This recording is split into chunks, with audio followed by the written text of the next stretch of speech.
Labas!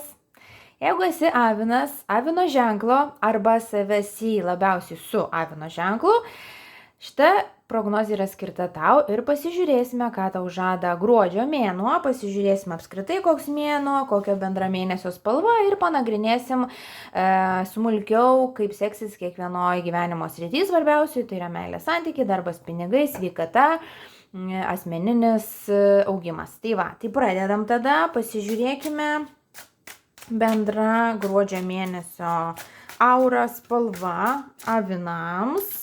Paimkime kelias kortas ir išsiaiškinkim. Gerai.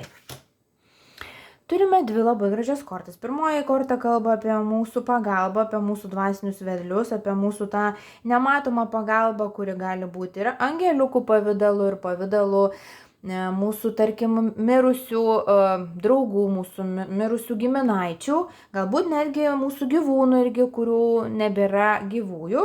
Šitą mėnesį labai jausite palaikymą ir gali būti, kad būtent jeigu dar nesate atradę to ryšio arba galbūt dar neišmokote bendrauti su savo dvasiniais vedliais, kad gruodžio mėnesis gali būti tas laikas, kada vis tik suprasit, kad pasaulis nėra tik tai, ką matau čia ir dabar, ir gali būti, kad netgi pradėsite jausti energijas tam tikras, tam tikrų tarsi, sielų buvimą šalia.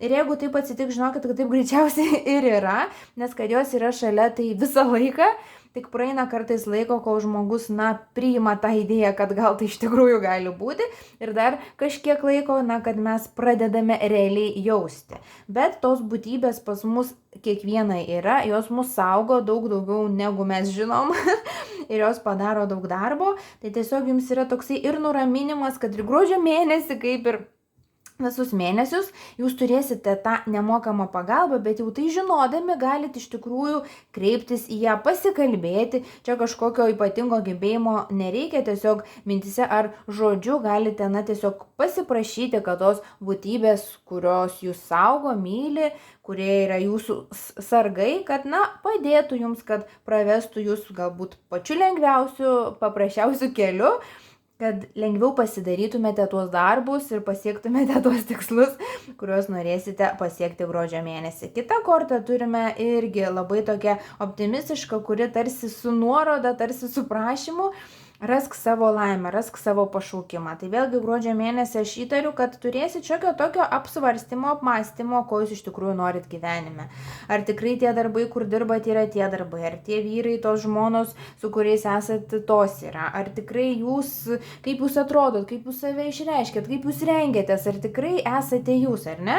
Ir čia kažkokių tai traumuojančių išsiskyrimo ar pasibaigimo aš nematau, bet greičiausiai, kad galbūt, suprasit, kad reikia keisti bendravimą. Reikia keistis iš savęs ir tada, ta situacija, kuri gal dabar, nėra pati geriausia, jinai irgi pradės keistis. Ir galbūt netgi tuose pačiuose darbuose ar su tais pačiais žmonėmis, jūs atrasit visai kitokį buvimą. Ir panašu, kad atsiskleisi, toks man labai ateina, toks jausmas, kad ypatingai iš išvaizdos, iš sveikatos pusės labai pražysit. Tai jeigu kils noras, gruodį, tarkim, ar ne, pavyzdžiui, pradėti sportuoti, ar ten sveikiau maitintis, ar daugiau ten vaikščioti, ar galų galiau užsimti kažkokiom tai grožio procedūrom, galbūt daugiau dažytis, jeigu moteris, ar ne, pavyzdžiui, gal ir vyrai. Bet toks jausmas, jeigu norit save parodyti, jeigu norit save šiek tiek paturbinti, tai taip ir darykit.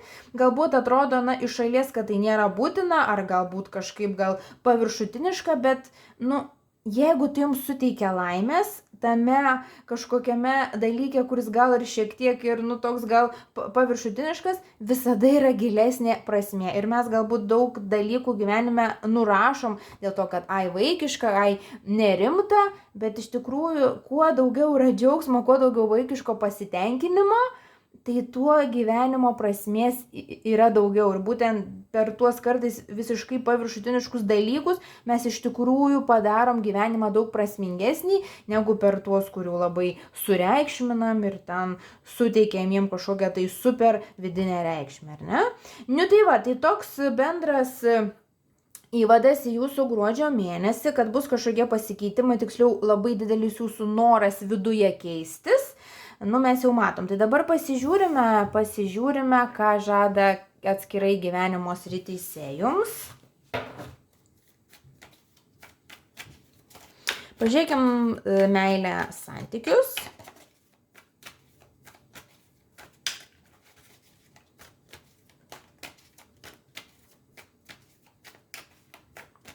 Taip, avinų meilė, avinų santykiai, kasgi čia bus. Daug kartų noriu su jumis bendrauti, bet mes pradžiai paimkim dvi, pasižiūrėkim, ką matom. Vienišiems atskira žinutė, po to pakalbėsime apie turinčius porą, bet vienišiems galite susipažinti su kažko netikėtom aplinkybėm. Toks man jausmas į metų galą, ten į kokius kalėdų ir naujametinius vakarėlius, prie fejerverkų, kažkas tokio.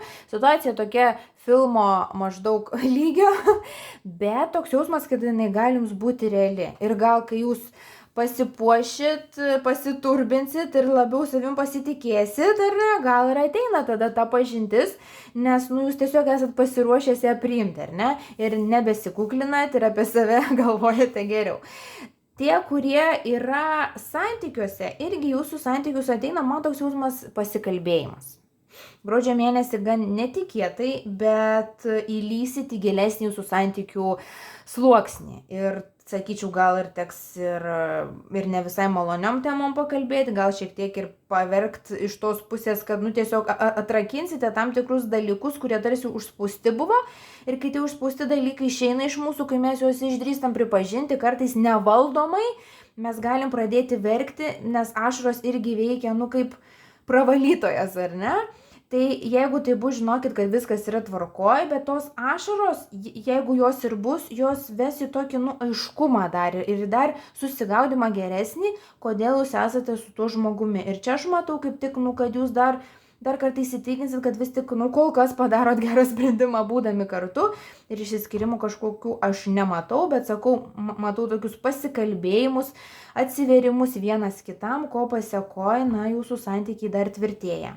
Gerai, pasižiūrime dabar, kaip seksis jūsų darbe, karjeruose, gal kažkas dar ir mokosi moksluose, pasižiūrim, kaip su pinigais bus, norėjau sakyti pinigėlis, bet negalima taip sakyti, reikia sakyti pinigais ir nemažinti energijos pinigų, tada ir tų pinigų bus, o ne pinigėlių. Gerai, pasižiūrime, kaip jūsų darbai, kaip jūsų piniginė situacija. Taip, vėl turim daugiau kortų. Gerai. Kažkoks iš pradžių mėnesio pradžių lyg pasinervavimas. Bet dabar kodėl tas pasinervavimas? Lyg atsakomybės daug, lyg tais biški pasigailit, kad prisėmėt gal tiek darbų. Toks tas rytis, kuri galbūt biškiuką, gal net ne biškiuką, trikdys miegą ir nervus, bus vis tik darbo rytis. Bet čia pradžiai. Matau, kad kažkaip savaitę kokią pirmą gal nelabai dar jums ten su tuo darbu, o po to ateina įkvėpimas, ateina noras keistis, ateina noras daryti, net sakyčiau, taip žinot, griauti net tai, kas yra. Ir nors kortos tiesiogiai to griovimo nerodo, bet aš matau, kad jūs to nematysit kaip griovimo, kad jūs galų gale įsisąmoninat, kad kartais keisti darbą, kuris jums nėra mielas ir malonus, kad čia nėra dramatiško, kad čia nėra kažkas tragiško, kad čia neprilygsta Titaniko nuskendimui, kad tai kaip tik yra Titaniko išsigelbėjimas, kuris gal ir galėjo būti ar ne, bet toks, kad užteks kažkaip save dusinti, nes toks jausmas, kad jūs būtent darbo, pinigų, savirealizacijos srityje, gal ir mokslo, jeigu dar mokotės, toks jausmas, kad jaučiatės, tarsi, kad jums kažkas užkrovė naštą, kur jums ryškiai per didelė, kurios jūs nenorėjot ir tarsi jaučiatės auka, bet jūs suprantat, kokią antrą gruodžio savaitę ir, ne tai, kad suprantat, bet pradedat realiai jausti, kad bet čia aš pats savo užsikroviau, kodėl aš tai padariau ir pradedat galvoti tada šaltų protų, kad jums, nereikia tos atsakomybės, kad jūs jau pavargot, kad taip gal ir faina buvo jausti, kad jūs vertingas, kad jūs čia kažką keičiat, ypatingai man toks jausmas, kad didelė dalis jūsų, ypatingai tie, kas dirba nemylimus darbus, tai iš idėjos dirba, tarsi čia kažkam padeda, čia kažkam nuo to geriau. Dabar jūs atsisako tos iliuzijos, galbūt kažkurį laiką ir buvo kažkam geriau, dabar suprantat, kad ne tai, kad gal kažkam nebėra geriau, bet nebelabai įdomu. Dabar jums svarbiausia, kad jums būtų geriau. Ir aš matau, kad jūs, per vidurį gruodžio priimat sprendimą, kad reikia išeiti iš to darbo.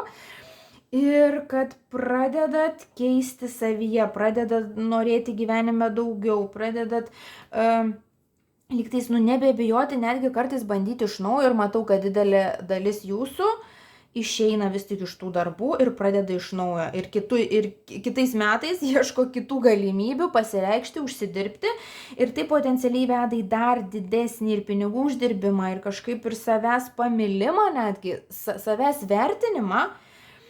Bet va ta pradžia tokia, matau, tokia sunkiai, taip atrodo kaip per krumpliaračių, sukasi vos ir tada įsivažiuoja ir tada jau į mėnesio galą viskas, jūs priimate sprendimą. Tai vis tik tai daugiausia šansų, kad jūs išeinat iš darbo, kuris jums nebemalonus ir tą sprendimą priimat iki metų pabaigos. Kitai daliai jūs vis tik randat savyje tą persilaužimo tašką, kada vis tik tais randate malonumą ir pasitenkinimą ten, kur esate, be kažkokio tai, to tokio jau lemtingesnio pasikeitimo, bet vėlgi matau, kad, gal tai pravers, jeigu, tik kažkuriam laikui, gal kažkurį laiką randat ramybę, bet kitais metais sausį vėl jūs norit keistis. Bet gal dabar jau nebe dėl to, kad jums blogai, bet dėl to, kad, dar kartą suvokėt, kad vis tik tais jūsų laukia kiti vandenys. Ir bent jau iš mano pačios patirties, jeigu kylas noras, pavyzdžiui, ar ne, ten keisti gyvenamą vietą, keisti darbą ar dar kažką, jeigu nepadarom kažko iš pirmo karto, ateina tada kažkada kitas kartas, ar ne? Ir tada dar stipriau pradedam jaustis, kad gal reikėjo padaryti. Jeigu vėl prakimarnam ir nepadarom, ateina trečią kartą, dar stipresnis jausmas ir kartu gal tokį ir jau graužatis ir toks, kad jau reikia viskas. Jeigu mes dar priešinamės, ateis ketvirtą kartą, jeigu dar nepadarom, penktą kartą kažkas priverstinai arba atleis, arba iškelnis iš namų, arba dar kažką. Kada, patarimas, nebelaukti iki to kritinio taško, kada ar ten ligos, ar ten ekonominės krizės, ar kažkas privers jūs keistis. Keiskitės dabar. Gruodis pats tas čiki laikas yra, kada keistumėtės. Tai jeigu norit, gal nebūtinai bėgti iš tų darbų, bet tobulintis, mokytis, plėstis, sužinoti kažką naujo, galbūt prisimti kažkokį papildomą darbą, kuriame galbūt daugiau meilės būtų, ar ne, ir džiaugsmo. Gruodis pats laikas tą daryti. Jeigu tą padarote, naujus metus išeinat su didesniu bagažu, ir patirties, ir žinių, ir, tokios valios keisti. Ir kiti metai gali būti tokie labai, proveržio jūsų karjeroje ir piniguose metai. Ir nepaisant to, kad galbūt jūs ir keisite darbus ar išgyvenat kažkokį tai nerimą dėl darbo, dėl pinigų aš jokių problemų nematau. Tai tiesiog jeigu teisinatės, kad pinigais, kad dėl pinigų aš nemesiu to darbo, tai ne, čia yra tik pasiteisinimas jūsų ateičiai, jūsų ten gyvenimui ir vėlesniuose metuose tas jūsų sprendimas išeiti iš darbo nepakenks ir neigiamos įtakos neturės. Tai tiesiog, su piniguose aš matau stabiliai, gruodį viskas tvarkoj, sausį dar yra galimybė užsidirbti daugiau, ar ne? Bet, tiesiog, ko tik reikia, tai nustoti laikyti save aukos pozicijų ir pačiam iš tikrųjų save kankinti, nes jūs tiek auka, tiek budelis pats savo esate. Ir viskas, ir pasimti, tą tokį metaforinį kardą ir viskas, ir pradėti kovoti už save naudingai, tai yra, daryti tą, kas jums realiai neša naudą, o ne tas, kas dar labiau jūs smukdo. Ir kaip jūsų sveikatėlė, kaip jūsų emocinė savijauta, kaip jūsų asmeniniai reikaliukai, pasižiūrim gruodžio mėnesį. Taip, jūs pamatot, jūsų proveržis labai mąstyme, taip, mąstymas. Kardų tūzas yra naujos idėjos, klausimas į savo intuicijos ir toks labai aštrus ir šaltas protas. Kada mes sugebam padaryti sprendimą, nepaisant to, kad jis nėra patogus, nėra gal ten visiems labai faina, bet mums jau vienodai mes gyvenam dėl savęs. Ir jūsų, jūs yra avinai ir esat jūs pagal savo zodiako ženklą patys pirmi, tie, kurie pradaužė sieną, tie patys pirmi, kurie sugalvoja kažką tais keistesnio, kažką tais naujo, patys pirmi, kurie uždirba milijoną, toks, jūs patys pirmi, ar ne? Ir jūs gyvenime, dalis iš jūsų gyvena kaip antri, treti ar ten apskritai jau, ar ne? 10. Tai gruodį jūs tarsi pastatot save į tą pirmą vietą, dėl to ir turim tūzą, pačią pirmą kortą, jūs esat būti vertas pirmas savo gyvenime ir gruodį jūs tą suprantat ir atsigauna tas tikras avinas, kuris ir turi eiti į priekį ir daryti ir net per daug negalvoti, nei kaip ten kiti reaguoja, nei ar ten gerai kitiem ar blogai, svarbu, kad gerai pačiam savo. Ir čia nėra kažkoks savanaudiškumas, jūs neinat per galvas ir nekenkiat kitiems, jūs tiesiog turite tikslą ir jo siekiate, ar ne? Ir jums, tada nusijima daug visokių nervinių sutrikimų, nemigų, migrenų ar kažko tais, nes jūsų protas atsipalaiduoja, jums nebereikia stengtis dėl kitų, stengiatės tik dėl savęs, automatiškai grįžta jėgos, nes stengtis dėl savęs visada lengviau iš tikrųjų negu dėl kito, nes darom tai, ką mes tikrai norime. Ir jūs pradedat pamatyti naujas galimybės, ko pasekoja ir emociškai jaučiatės toks, sakyčiau, labai pakylėtas. Tai va, tai jūsų santykius su savim labai tvarkosi gruodį, to ir linkiu. Ir atsiveriams naujos galimybės ir gruodis yra tarsi toks įžangos mėnuo, sakyčiau, nuo sausio jau mes kalbam apie naujus projektus galbūt labiau, bet gruodį jūs juos galų gale pamatot po kaži kiek metų nematymo. Ir čia šaunuoliai, tikiuosi taip ir bus ir to ir linkiu. Ir ačiū, kad žiūrite, gruodis, toksai tikrai labai pralaužiantis jums mėnuo, kažkas tuos ledus gruodžio tikrai pralauš, ne kažkas, o jūs patys, aišku. Tai va, ačiū, kad žiūrite, ačiū, kad užsisakot mano būrimus, gero gruodžio, ate.